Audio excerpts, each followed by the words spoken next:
semuanya, balik lagi. Kali ini kita akan membahas isu-isu viral masih tentang politik ya. Jadi kemarin ada isu tentang hak angket, di mana hak angket itu diusulkan oleh salah satu paslon yang kita tahu bahwa suaranya paling sedikit di antara dua paslon lainnya. Dalam menjalankan tugasnya, DPR memiliki 3 fungsi utama. Yang pertama yaitu interpelasi, angket, dan menyatakan pendapat.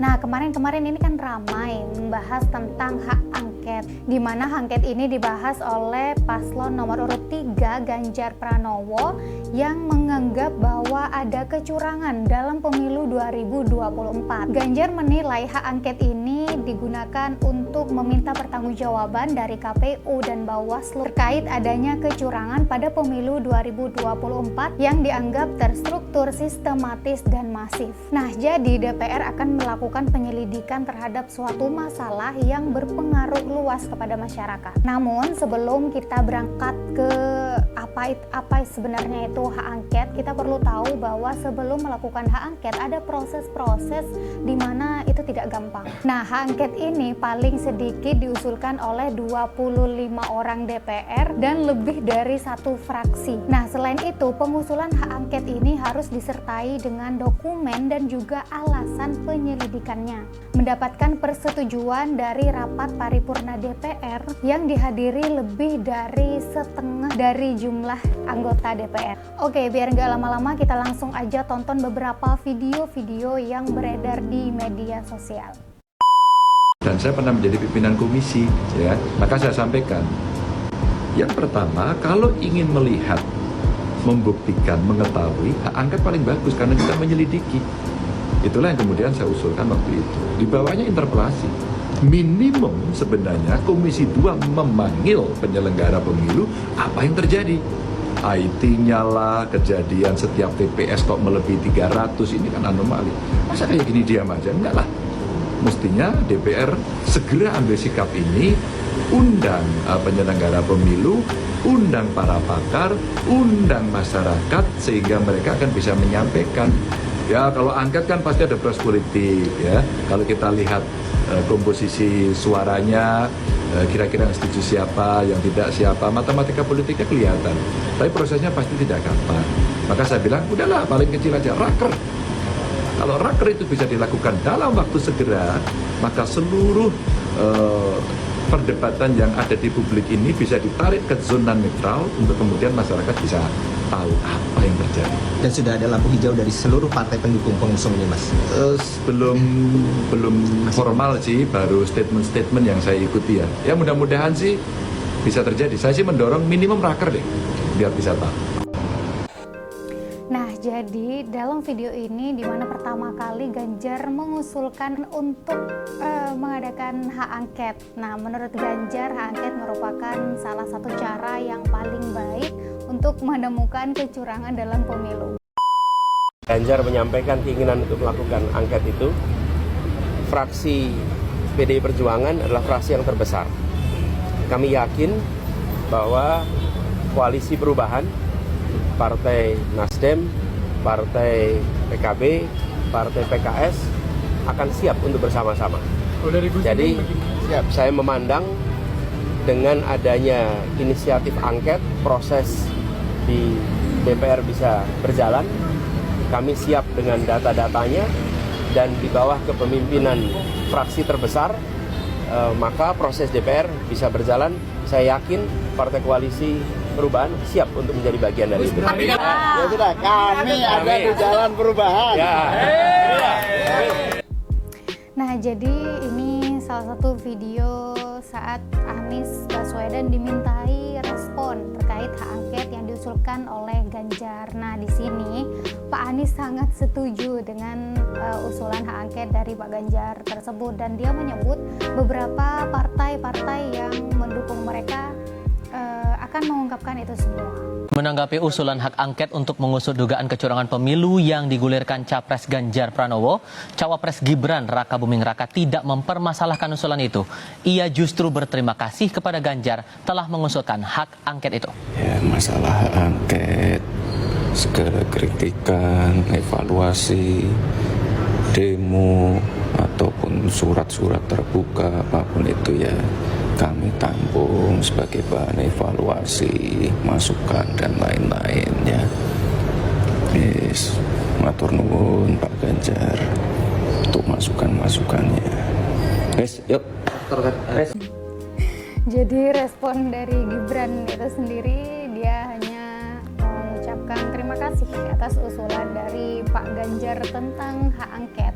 Nah, selain itu dia juga mengatakan bahwa dari kemarin-kemarin kan banyak nih, ada demo, ada suara terbuka dan lain sebagainya. Menurut Gibran itu akan dijadikan bahan evaluasi. Tidak perlu dukungan saya. Mendukung juga tidak ada gunanya kalau DPR enggak. Karena hak angket itu bukan urusan paslon ya, itu urusan partai. Apakah partai itu menggertak apa enggak, saya tidak tahu dan tidak ingin tahu juga. Maka saya tidak ikut-ikut bicara urusan parsel. Berarti tidak berkoordinasi dengan paslon ya Pak? Enggak ada keharusan. Paslon itu kan di luar partai. Ya, urusannya paslon itu pilpresnya. Kalau politiknya itu kan partai. Partai itu ya DPR. DPR itu nanti kan partai-partai yang kan. Saya tidak akan berkomentar lah soal hak angket, hak interpelasi itu urusan partai-partai, mau apa enggak. Kalau enggak mau juga saya tidak punya kepentingan untuk berbicara itu. Saya hanya paslon aja mengantarkan, kalau paslon itu sampai ada ketokan terakhir dari KPU, ini yang sah. Udah. Nah, ini jawaban dari Pak Mahfud MD, di mana Pak Mahfud MD ini merupakan calon wakil presiden dari Pak Ganjar. Tapi dilihat dari video ini bahwa Pak Mahfud tidak sama pemikiran dengan Pak Ganjar.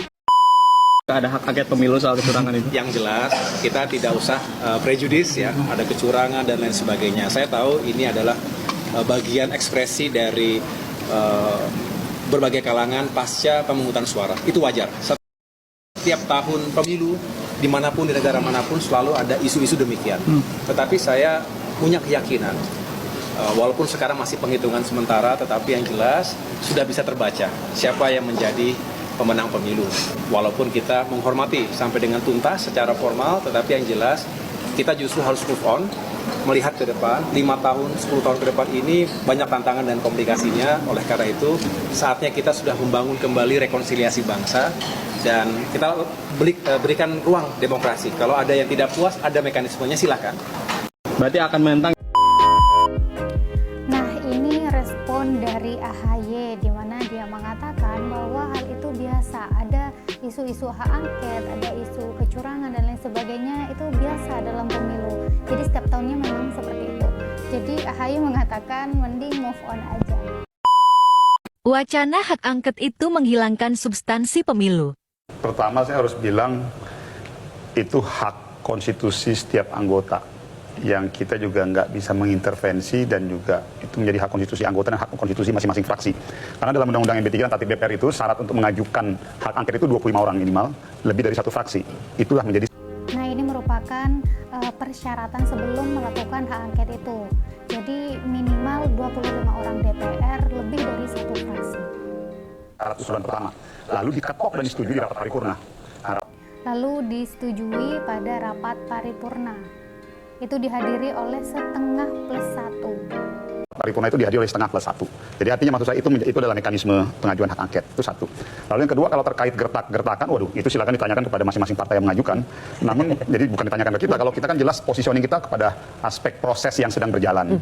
Tapi TKN Prabowo Gibran tidak merasa sedang digertak ya dengan hak angket itu, usul hak angket? Enggak, bagi kami begini. Ini kan ruang demokrasi, Mbak. Yang setiap orang juga berhak menyampaikan ide dan pendapatnya. Saya pikir sah-sah saja, silakan saja. Silakan nanti kita berproses saja nanti di DPR gitu. Namun satu hal saya mau kembalikan begini. Sebetulnya apa sih yang menjadi isu besarnya? Isu besarnya masalah kecurangan. Gitu. Nah, kalau misalnya masalah kecurangan, sepemahaman saya selalu konsisten aja pada aturan main yang ada. Di setiap partai itu punya saksi. Dan di 01 itu kita tahu loh, saksinya itu militan loh, PKS loh. Ini udah jadi rahasia umum. Saksi-saksi PKS itu saksi-saksi yang luar biasa, cukup militan. Di 03 ada saksi-saksi PDIP. Yang kita tahu juga luar biasa, terengginas juga saksi-saksinya PDIP itu. Jadi kalau mau melihat dari performance saksi yang mengawal di tiap-tiap TPS, dari tingkatan TPS, desa, kecamatan, lalu kabupaten, provinsi, saya melihatnya hampir sulit ada celah gitu loh, karena diawasi nih oleh semua masing-masing saksi. Nah begitu juga di kita, di fraksi 02 juga kita punya saksi, di Partai Golkar juga kita menyiapkan, di Gerindra kita menyiapkan. Artinya maksud saya begini, dari aspek legislatif dan pilpres semua punya saksi, yang dimana saksi itu menyaksikan proses perhitungan dan nanti ikut tanda tangan. Nah kalau misalnya ada permasalahan, ya menurut saya silahkan diajukan permasalahan-permasalahan ataupun potensi-potensi ataupun dugaan-dugaan kecurangan tadi. Itu satu ya. Kita harus berikan mekanisme yang ada itu yang kita ketahui ya Panwaslu, apabila ada masalah administrasi, apabila ada praktik unsur kecurangan diajukan ke MK. Nah, yang jadi pertanyaan kan sekarang dimunculkan wacana di hak angket. Pertanyaan sampai pada titik apa sih hak angket itu akan punya output kan gitu sebetulnya. Nah, bagi saya justru kalau hak angket ini bergulir, ini malah membuat menggeser substansi sebetulnya. Jadi menurut TKN Prabowo Gibran ini mereka tidak merasa digertak dengan adanya hak angket ini. Andrian Napitupulu, Anies dan Ganjar, apa semudah itu untuk mendapatkan hak angket dari DPR RI? Inilah syarat untuk memperoleh persetujuan hak angket. Syarat hak angket, usulan hak angket diterima jika mendapatkan persetujuan dalam rapat paripurna DPR yang dihadiri lebih dari setengah jumlah anggota DPR. Keputusan hak angket diambil dari persetujuan lebih dari setengah jumlah anggota DPR yang hadir dalam sidang paripurna tersebut. Ya, seperti yang aku bilang tadi, kalau hak angket ini tidak semudah itu untuk dilaksanakan. Ada beberapa proses-proses yang harus dilewati terlebih dahulu. Nah ini, hak angket bisa ubah hasil pemilu nggak sih? Jawabannya ini ya. Masih, Pak Maru apakah bisa sampai mengubah hasil pemilu hak angket itu? Ya saya kira dari sisi apa yang dikatakan kalau ditemukan semua hasil pengawasan itu benar bahwa pelanggaran, kecurangan sistematis, meskipun keputusan di DPR itu adalah bersifat politik, tetapi itu menjadi bukti yang bisa dibawa ke MK untuk menyatakan yang melakukan pelanggaran diskualifikasi.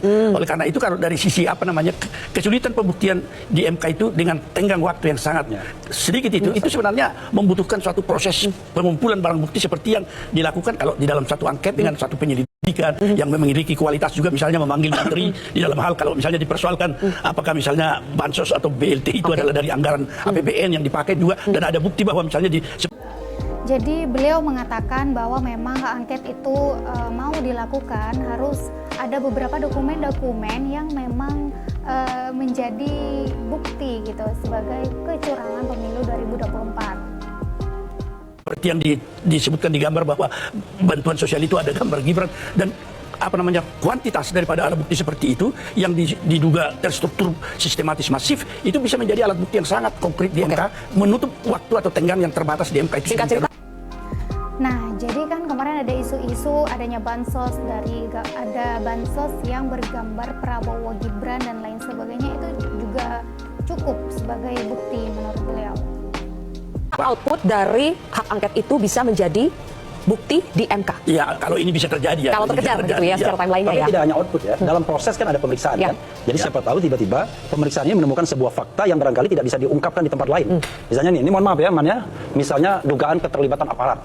Itu sejak lama kalau kita bawa ke Bawaslu, udah pasti cuma omong-omong doang, ya kan? Dibawa ke MK, nggak ada yang berani menjadi saksi. Karena itu, kalau kita bawa ke DPR, nah DPR paling tidak dengan haknya ya untuk memanggil orang secara paksa dan kemudian gesture kelembagaannya itu bisa lebih menjamin. Oke. Gitu. Orang bertanya jadi menurut mereka jika memang ada kecurangan di sini itu jika dilaporkan ke MK atau Bawaslu itu tidak akan berpengaruh gitu. Jadi hanya omong-omong aja.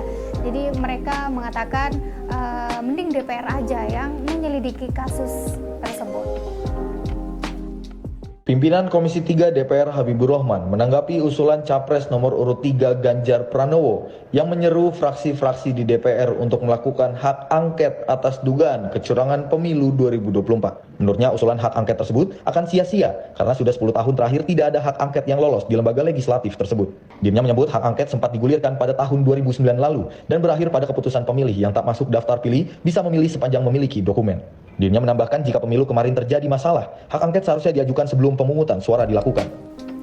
Jadi di sini menurut Habibur Rahman, hak angket itu sudah sejak 10 tahun tidak ada yang berhasil dan memang jika hak angket ini akan dilakukan seharusnya dilakukan sebelum pemilu itu terjadi.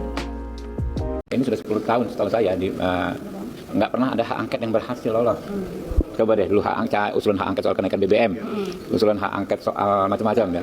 Ya terakhir itu sebelum 2009 hak angket itu, waktu pemilu itu soal proses pemilu yang 2009 itu, ya kan yang akhirnya pemilih tanpa di daftar pilih sepanjang punya dokumen bisa milih.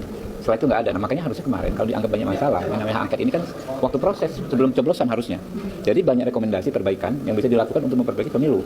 Makanya disampaikan oleh Prof. Mahfud, yang kalah cari-cari alasan, ya kan, yang kalah menuduh pemilu curang, tetapi tidak memberikan masukan yang perbaikan. Dari Jakarta, Jian Nabila, Ahmad Riza. Jadi menurut Habibur Rahman ini mengatakan bahwa paslon yang kalah tidak memberikan pendapat atau usulan yang lebih baik daripada hak angket tersebut. Bukan hasil pemilunya, hak angket itu tidak akan mengubah keputusan KPU. Nah, ini jawaban dari Prof. Mahfud, di mana Prof. Mahfud kalian tahu dia merupakan calon wakil presiden dari Pak Ganjar yang mengusulkan hak angket. Nah, Pak Mahfud mengatakan bahwa hak angket itu tidak akan mengubah hasil dari KPU. Tidak akan mengubah keputusan MK nantinya. Itu jalur tersendiri. Angket itu tidak bisa membatalkan hasil pemilu. Nah, nggak bisa, ya. Hasil pemilu itu hanya dua. Yang diumumkan oleh KPU, itulah hasil pemilu. Kalau pihak tidak puas, dia challenge ke MK. Kalau dia tidak men-challenge ke MK, berarti pengumuman hasil akhir pemilu itu final. Jadi, hak angket itu tidak akan mengubah hasil pemilu. Namun, jika peserta menggugat, dia harus menggugat ke MK. Debat tentang hak angket terus bergulir. Ada yang menyatakan bahwa hak angket tidak bisa membatalkan pemilu. Ada yang mengatakan bahwa hak angket tidak bisa membatalkan putusan MK atau Bawaslu. Benar, tidak ada keputusan MK yang dibatalkan oleh hak angket karena memang belum ada keputusan tentang hal itu. Tetapi hak angket sangat bisa membatalkan hasil pemilu atau membatalkan pemilu apabila ternyata penyelidikan dilakukan oleh DPR dalam hak angket ini menyatakan bahwa penyelenggara pemilu telah melakukan pemilihan umum dengan curang. Inilah. Jadi menurut Bapak ini, hak angket itu bisa merubah hasil pemilu jika DPR RI langsung yang mengatakan bahwa dalam pemilu ada kecurangan.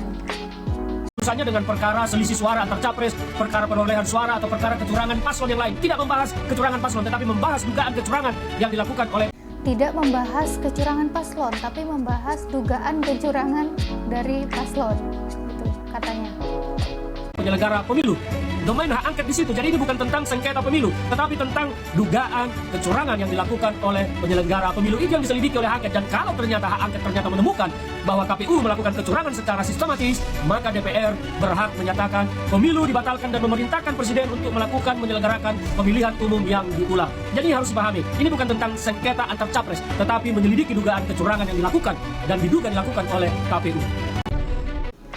Ya, jadi menurut Bapak Ferdian ini hak angket itu bisa mengubah hasil pemilu asalkan itu memang ada penyelidikan dari DPR.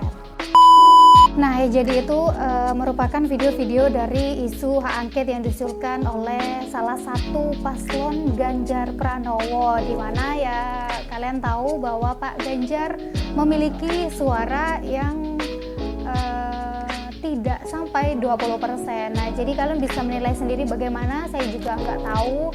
Jadi hak angket ini bisa dilakukan, ada juga yang mengatakan hak angket tidak bisa dilakukan. Dan jika memang hak angket ini akan dilakukan, semoga hasilnya yang terbaik dengan proses-proses sesuai dengan undang-undang.